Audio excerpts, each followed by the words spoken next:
अस्सलाम वालेकुम दोस्तों, कैसे हैं आप लोग। तमाम देख रहे हो सुनने वालों को खुशामदीद कहूँगा। मार्केट की अपडेट के साथ मौजूद हूँ आपके सामने। रोज़ाना की तरह बिटकॉइन की आपको फ्रेश एनालिसिस देंगे, छोटे से यहाँ पर क्या चल रहा है इस टाइम। और इसके अलावा दोस्तों कुछ फंडामेंटली मार्केट में देखेंगे कि फंडामेंटली मार्केट के इस टाइम इमोशंस क्या है, कौन कौन सी बड़ी खबरें मार्केट में चल रही हैं। और इन सब के अलावा दोस्तों एक और चीज़ भी है कि मैंने कल आपको बताया था ना वीडियो के अंदर कि 1 घंटे के अंदर और 4 घंटे के अंदर जो हमारा स्ट्रक्चर था वो यहाँ पर नीचे की तरफ ब्रेक डाउन कर चुका है। और यहाँ पर फिलहाल हमें चार्ट जो है वो थोड़ा सा बेरिश दिखाई दे रहा है। अब जब भी दोस्तों मैं ये बोलता हूँ ना, तो मैंने देखा है कि लोग जो है ना फजूल फंड में पैनिक करना स्टार्ट कर जाते हैं और वो ये चीज़ नहीं समझते कि आपको जो चीज़ बताई जा रही है 4 घंटे के ऊपर और 1 घंटे के ऊपर, वो यहाँ पर शॉर्ट टर्म के लिए बताई जा रही है और ट्रेडिंग के लिए बताई जा रही है। लोग यहाँ पैनिक स्टार्ट कर देते हैं अपनी स्पॉट होल्डिंग्स को लेकर कि यार स्पॉट में मैंने ये बाय किया हुआ है, ये कॉइन मैं खरीद कर बैठा हूँ, इसका क्या होगा। तो मेरे भाइयों, समझने वाली चीज इस टाइम आप लोगों के लिए है कि फंडामेंटली जो है ना मार्केट में कोई बहुत बुरी खबर इस टाइम नहीं है। तो जब तक ऐसा नहीं है और स्पॉट ईटीएफ का मामला भी चल रहा है, आप लोग यहाँ पर किसी भी मौके पर जब भी मैं आपको एनालिसिस दे रहा होता हूँ ना, अपनी स्पॉट होल्डिंग को लेकर परेशान मत हुआ करो, पैनिक मत हुआ करो। और इसके बारे में आगे चल के मैं आपको बताऊंगा अभी क्यों आपको पैनिक नहीं होना चाहिए और क्यों यहाँ पर आपको इस टाइम रिलैक्स होकर बैठना चाहिए। वीडियो को आपने पूरा देखना है, कोई पार्ट स्किप नहीं करना। बहुत इंपॉर्टेंट वीडियो रहेगी आज की। और उसके अलावा वीडियो पसंद आए तो हमेशा की तरह लाइक और कमेंट आप लोग लाजमी कर देना।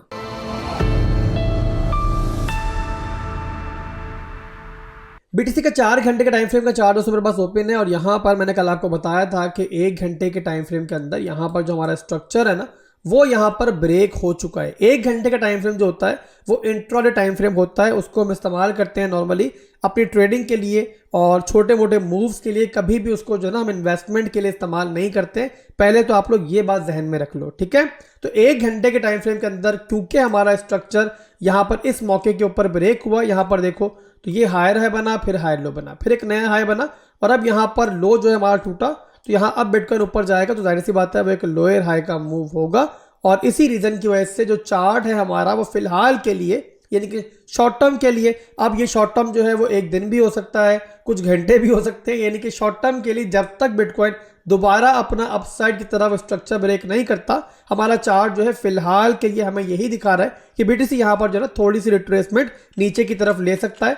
और ये लेवल जो है ना हमारा, अगर मैं आपको बड़ा करके दिखाऊं, जो कि हमारा नीचे के लेवल के ऊपर 4 घंटे के टाइम फ्रेम के ऊपर हमारा स्ट्रॉन्ग लो का एरिया भी है और इसके अलावा यहाँ पर जो है ना हमारी ट्रेंड लाइन सपोर्ट भी है। तो ये एरियाज जो है ना वो रिटेस्ट हो सकते हैं। अब इन सब का मतलब दोस्तों ये नहीं है कि हम बीटीसी के अंदर बेरिश है। इन सब का मतलब हरगिज ये नहीं है कि हम यहाँ पर कोई बहुत बड़ा क्रैश एक्सपेक्ट कर रहे हैं। इसका मतलब ये है कि बीटीसी यहाँ पर 1 घंटे के टाइम फ्रेम के हिसाब से और इंट्राडे के हिसाब से एक छोटी सी रिट्रेसमेंट ले सकता है और वहां पर हमें एक नई लॉन्ग अपॉर्चुनिटी जो है वो मिल सकती है। सिंपल सी बात है, जैसे कि बीटीसी पहले कर रहा है अभी भी वही चल रहा है और एक रेंज के अंदर ही बीटीसी ट्रेड कर रहा है और कोई बड़ी मूव हमें काफी लंबे अरसे से नहीं दिखाई दी है।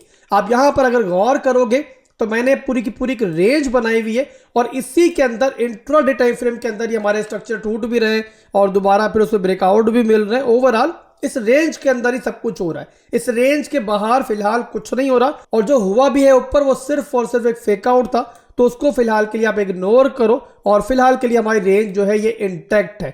बिगर टाइम फ्रेम के अंदर डेली के अंदर यहाँ पर जो स्ट्रक्चर है हमारा वो फिलहाल भी इंटैक्ट है और वो तब तक इंटैक्ट है जब तक हमारा जो है ना ये वाला लोअर हाई जो है ना ये यहां पर मौजूद है और इसको बीटीसी नहीं तोड़ता है। कौन सा वाला लेवल बनता है?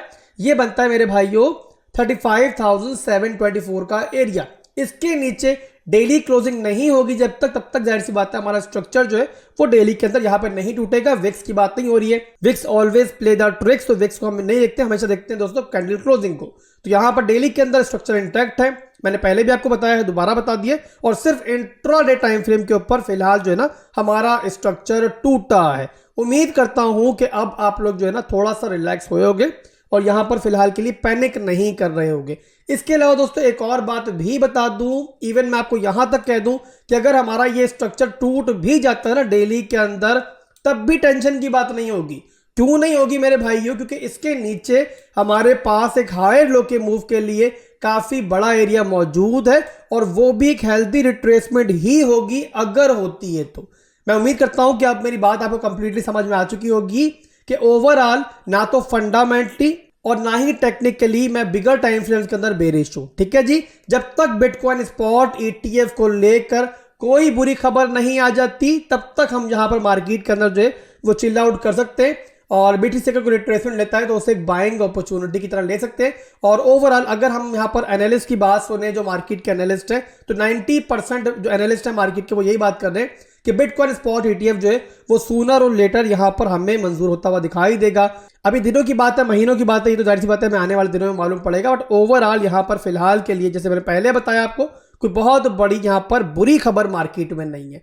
इसके अलावा यहाँ पर दोस्तों छोटी मोटी बुरी खबरें आती भी हैं, जैसे कि यहाँ पर आप देखो तो यहाँ पर एक बाइनेंस की खबर मैंने देखी थी कॉइनटेलीग्राफ के ऊपर, वो आज की खबर है और वो ये है कि सिक्योरिटी एंड एक्सचेंज कमीशन जो है वो यहाँ पर ये गौर कर रहा है कि Binance.us के ऊपर, यानी कि USA के अंदर जो बाइनेंस काम कर रही है, क्या वहां पर भी FTX स्टाइल का कोई फ्रॉड तो नहीं हुआ। यानी कि जिस तरीके से FTX के CEO सैम ने एक फ्रॉड किया था और उसकी बेस पर वो बहुत एक लंबी सजा भुगत रहा है, वैसे ही कहीं CZ ने भी तो कारनामे अंजाम नहीं दिए हुए। अगर ऐसा होता तो जाहिर सी बात है कि CZ के लिए काफी एक मुश्किल मरहला होगा और उनको यहाँ पर काफी कुछ भुगतना पड़ सकता है। वैसे भी यहाँ पर जो है ना उनको जूरी ने और जज ने वहां पर USA छोड़ने से बिल्कुल मना कर दिया है। हालांकि वो डिमांड कर रहे थे कि मुझे मेरी फैमिली से मिलने दिया जाए, बट उनको ये लग रहा है कि CZ जो है वो भाग जाएगा वहां से और वापस नहीं आएगा।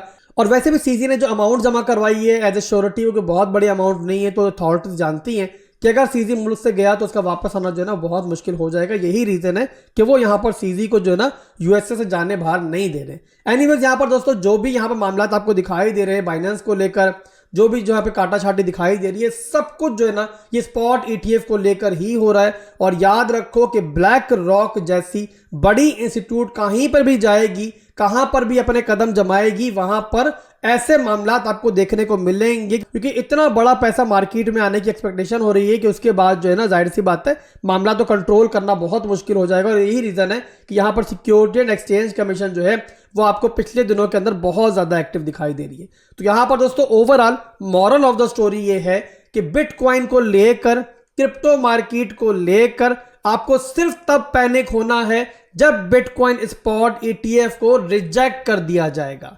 ये बात याद रखें, पूरी की पूरी मार्केट के फंडामेंटल्स जो है वो बिटकॉइन स्पॉट ETF पर टिके हुए हैं। उसके अलावा छोटी मोटी बुरी खबरें आती हैं, वो टेंशन नहीं है, पर बिटकॉइन स्पॉट ETF को लेकर कोई बुरी खबर नहीं आनी चाहिए। एनीवेज यहाँ पर BTC पे दोबारा छोटी सी नजर डालते हैं और ये देखते हैं कि पोटेंशियली लॉन्ग का सेटअप हमें कहाँ मिल सकता है, कहाँ से हम यहाँ पे कोई लॉन्ग की स्कैल्प वगैरह ले सकते हैं और ऑल्ट कॉइन्स को भी कहाँ से दोबारा ऊपर की तरफ मूवमेंट मिल सकती है। तो BTC का चार्ट दोस्तों 4 घंटे के टाइम फ्रेम में मेरे पास ओपन है और यहाँ पर आप नोट करोगे कि BTC जो है ना वो एक पैटर्न के अंदर ट्रेड कर रहा है काफ़ी लंबे पीरियड से।